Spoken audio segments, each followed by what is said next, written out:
La vérité est ailleurs, et certains espèrent la trouver dans environ 160 documents rendus publics par le Pentagone sur de prétendues apparitions d'ovnis. Des orbes flottantes, des soucoupes volantes ou de vives lumières ne sont qu'une fraction des apparitions mentionnées dans ces publications, certaines remontant aux années 40. On y trouve également des photos, des vidéos et des enregistrements audio. Exemple lors de la mission de la NASA Gemini 7 en décembre 1965, l'astronaute Frank Borman décrit alors des objets non identifiés. On voit énormément, vraiment énormément de ce qui ressemble à des centaines de petites particules qui passent sur la gauche à environ 5 à 6 km. Derrière ces publications de documents classifiés à l'origine, on trouve une fois de plus Donald Trump. Sur son réseau social, le président américain affirme vouloir montrer de la transparence, contrairement selon lui à ses prédécesseurs.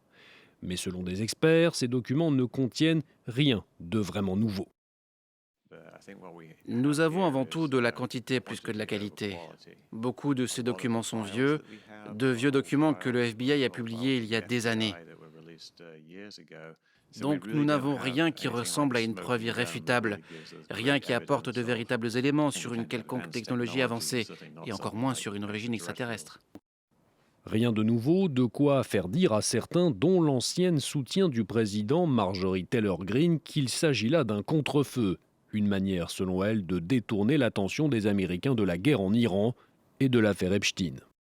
J'en ai assez de cette propagande du «regardez cet objet brillant», alors qu'ils mènent des guerres à l'étranger, laissent des violeurs et des pédophiles en liberté et détruisent la valeur de notre dollar. Pour l'heure, il n'existe aucune preuve de vie intelligente en dehors de la Terre. En 2024, le Pentagone avait publié un rapport affirmant que beaucoup d'observations supposées d'ovnis n'étaient en réalité que des ballons météo, des avions espions ou encore des satellites.